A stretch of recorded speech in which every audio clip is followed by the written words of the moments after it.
E aí pessoal, beleza? Hoje a gente vai fazer o vídeo parte 29 de termodinâmica, ainda dentro daqueles vídeos de aprofundamento, de aperfeiçoamento, onde a gente vai ver um pouquinho hoje sobre as chamadas equações fundamentais da termodinâmica e as relações de Maxwell, que também são uma extrapolação desse conceito. Tá? Vocês podem ver aí na capa que tem uma série de equações diferenciais, mas é como eu costumo dizer, relaxa aí que eu vou explicar o que quer dizer cada uma dessas coisas aí. Beleza? Então bora lá, né? Começando pelas equações fundamentais da termodinâmica. Então, além das propriedades mecânicas, que basicamente é pressão e volume, um sistema ele tem três propriedades fundamentais, né? Temperatura, a energia interna e a entropia. E elas são definidas pelos princípios da termodinâmica. E vamos ter também três variáveis compostas, né? Que é a entalpia, H, a energia de Helmholtz, que é A, e a energia livre de Gibbs, que é G. Beleza? E elas são muito importantes, como a gente viu nas aulas passadas. A entalpia define o tipo de processo que a gente tem, se é endotérmico ou exotérmico, se ele libera ou absorve energia. Por exemplo, a energia de Helmholtz diz o trabalho máximo executado ali naquele processo, enquanto a energia livre de Gibbs vai dizer o quão espontâneo é aquela reação, né? Se ela é ou não espontânea. Beleza? Mas nesse momento a gente vai restringir a nossa discussão a uns sistemas que produzem apenas trabalho de expansão. Tá? Então, dessa forma, a gente vai ter que a variação da energia de Helmholtz é zero. Tá? Então, assim, a nossa condição geral de equilíbrio vai ser que a nossa variação da energia interna seja igual a TdS menos PDV. Ou seja, a variação da energia interna vai ser calor menos trabalho, ou o que eu posso também dizer seria temperatura vezes a variação da entropia menos a pressão vezes a variação do volume. É outra forma de explicar essa equação também, né? Então, como combinação do primeiro e do segundo princípio da termodinâmica, essa basicamente é a equação fundamental da termodinâmica. Então, usando as definições, né, das funções compostas, a gente, lembrando aqui, a entalpia nós definimos como sendo a energia interna mais P vezes V. A energia de Helmholtz, a energia interna menos TS. E a variação a energia livre de Gibbs, a energia interna mais PV menos TS. Veja que cada uma delas tem suas próprias descrições, né? Se eu olho essas três equações e eu diferencio cada uma delas, então eu vou ter que a variação da entalpia pode ser escrito como sendo a variação da energia interna mais P vezes a variação do volume mais V vezes a variação da pressão. Enquanto a minha energia livre de Helmholtz vai ser dU, né, a variação da energia interna, menos T ds menos S dt, ou seja, temperatura vezes variação da entropia, menos a entropia pela variação da temperatura. E a energia livre de Gibbs, né, eu vou ter que fazer várias variáveis compostas aqui, vai ficar dg igual a du mais pdv mais vdp menos tds menos sdt. Né? Lembrando que essas diferenciais são diferenças, variações. E aí, se eu pego esse conjunto de equações que eu acabei de definir com vocês, eu vejo o seguinte, em cada uma dessas três equações, du é substituído pelo seu valor original. Tá? O valor original de du é du igual a tds menos pdv. Então, depois de reunir os termos das equações, elas vão se tornar basicamente que d de h vai ser igual a tds mais vdp, dA vai ser igual a menos sdt menos pdv, e dg vai ser igual a menos sdt mais vdp. Né? Veja que eu tenho aqui sempre relações que envolvem temperatura, pressão, volume e entropia. Beleza? E aí, como cada uma dessas expressões é uma diferencial exata, né, então segue-se aí as diferenciais cruzadas que a gente vai ter de igualdade.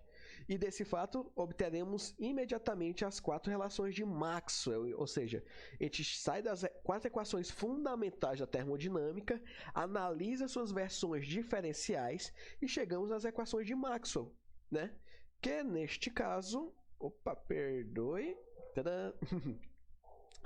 eu posso ver que, por exemplo, du igual a tds menos pdv vai se relacionar com sendo a variação de t pela variação de v a s constante, que vai ser igual a menos dρ de p dρ de s a v constante.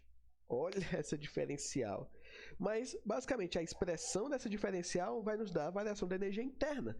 É uma equação puxando a outra, beleza? Da mesma forma, eu tenho d de H igual a TdS mais VdP. Isso vai se relacionar com dρ de T, dρ de P a S constante, que vai ser igual a dρ de V, dρ de S a P constante. Ou seja, o que seria a minha entalpia em termos diferenciais? A variação da temperatura pela variação da pressão quando a entropia é constante, igual a variação do volume menos a variação da entropia quando a pressão é constante, né? Ou seja, o Maxwell ele foi trabalhando todas essas relações aí. No próximo eu tenho a energia de Helmholtz, onde dA vai ser igual a menos S dt menos P dV. Em termos diferenciais, eu vou ter que isso vai ser igual a dρ de S sobre dρ de V a T constante, que é igual a dρ de P sobre dρ de T a V constante, tá?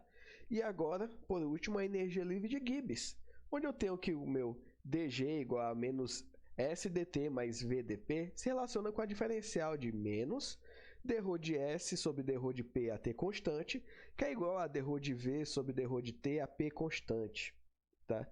Note que cada uma delas é uma expressão diferencial que nos remete a uma estrutura termodinâmica, tá? Então, por exemplo, se eu vejo a energia livre de Gibbs, né? Normalmente a gente definiu até no vídeo passado como ΔG igual a ΔH menos T ΔS, né? Então a gente pode associar aqui termos, tá? Onde, por exemplo, eu estou dizendo que se eu analiso a variação da entropia pela variação da pressão quando a temperatura é constante, eu tenho aqui um termo que ele vai ser referente a quê? Ora, basicamente, nesta variação, eu estou analisando a variação de entropia na temperatura, é justamente aquele meu termo ali, menos S ΔT.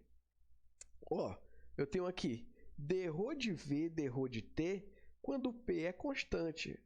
Variação do volume pela variação da temperatura, da pressão constante, o que seria isso? É um termo inerente ao meu próprio sistema. Eu estou analisando aqui, basicamente, um coeficiente de dilatação térmica, né? Mantenho a pressão constante, vejo como o volume muda em função da temperatura, o coeficiente de dilatação. Isso envolve-se diretamente com entalpia e com entropia. Então, Maxwell ele desenvolveu essas funções matemáticas que são assimilações das equações fundamentais da termodinâmica, mas todas elas nos trazem informações pertinentes a cada uma das nossas principais variáveis termodinâmicas. Beleza? As aplicações das equações de Maxwell são várias, mas principalmente aqui a gente vai analisar quando a gente tem aquele sistema bem estrito termodinamicamente, quando a gente vai ter que começar a analisar variações mínimas. Então, por exemplo, ora, se eu quero analisar o trabalho máximo do meu sistema, eu posso ali manter a temperatura constante e ver como a entropia vai variar em função do volume.